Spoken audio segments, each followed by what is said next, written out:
Hi everybody, my name is Dave and I work here at Clark County Fire District 6. You know, every year we do fire safety presentations in all of the elementary schools that reside in our district. Well, obviously this year that's not going to happen. So I thought I would take a part of our presentation that we always do and do that for you right now. It's a book that we read. It's called No Dragons for Tea. It's fire safety for kids and dragons. So I'd like to read this to you if you've got a few minutes. Let's put on the glasses first here, because otherwise I'm not going to get too far. Okay, No Dragons for Tea. One warm sunny day at the end of last week, my mom and I went for a walk down to the creek. As I raced down the hill in my little red wagon, I veered to the left and ran right into a big green dragon. I suppose he could see that there was fear in my eyes as I jumped to my feet, quite filled with surprise. He sheepishly grinned and stepped out of the way. He seemed so polite, I asked him to play. He had a cute bear and some other toys too. With my pail and my shovel, we would have oodles to do. Well, we ran to the creek and then on to the bay where we played on the beach for the rest of the day. Summer is coming, that's great. Then Mom waved and said, "It's time to go eat. Let's pack up the red wagon and head back up the street." It's hard to stop playing with friends old and new, so I asked if the dragon could come to eat too. Well, Mom wrinkled her brow and squinted her eyes, looking up at the dragon's incredible size. I begged and I pleaded and said very sweet, "We won't make a mess, we'll be tidy and neat." So at last she said, "Yes, just this once, I'll agree. You may have the dragon come over for tea." Well, we had carrots and apples, thick slices of ham, with fresh homemade biscuits and strawberry jam, cold glasses of milk, and a great big dill pickle. But the pepper we sprinkled sure made my nose tickle. Well, then the dragon's nose twitched and he started to squeeze. His eyes misted up and he blew a great sneeze. Now, what sound do you make when you sneeze?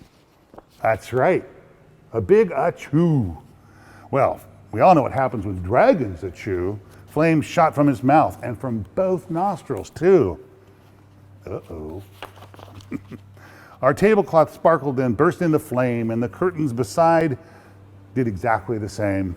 The smoke alarm rang with a loud piercing sound. It meant get out fast, so I dropped to the ground. The room filled with smoke as I crawled on the floor and started to make my way to the front door. The dragon, he got scared and decided to hide, but I knew that when there's fire, we must get outside. I grabbed his thick tail and with one mighty tug, I pulled that old dragon from under the rug. She must be pretty strong. I crept down the hallway and said, "Follow me. I know the way out. We must meet by the tree."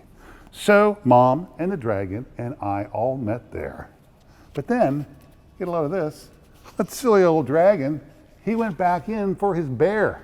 We ran up and caught him and wouldn't let go. And I said, "Listen, dragon, here's one thing that you should know. Don't ever go back. That just will not do. We can get a new bear, but we can't replace you." Well, since the fire was burning inside of our home, Mom went to the neighbors to borrow the phone.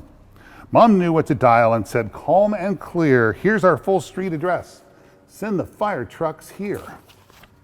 Well, before very long down the street, they came sailing with bright red lights flashing and loud sirens wailing.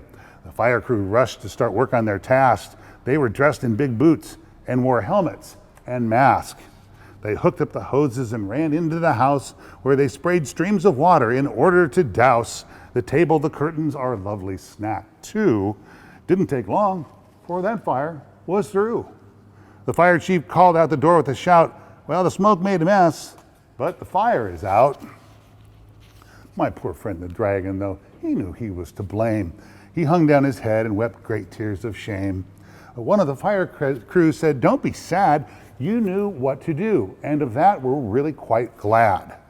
You all got out safely. That's really what matters." Then she took us to see the big pump truck and all the ladders. The dragon put on a shiny red hat, and I asked to see where the fire crew sat. She showed us the siren, the hoses, the lights, the ladders they climbed to reach higher heights. The rest of the fire crew, they checked out the rooms, while a fan in the door blew out gray smoke and fumes. Then the dragon and I, we sat down for a while. I reached up and hugged him. He gave me a smile.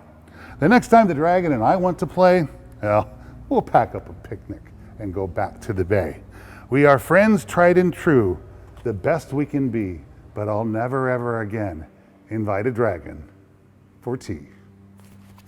That's our story. What did you think? So did you notice 3 important lessons from this story? I think you probably figured out what they are.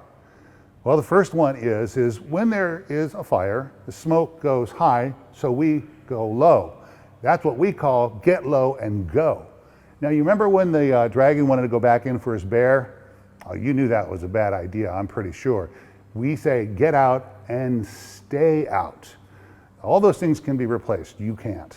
The third important thing is, you know how they went to a tree?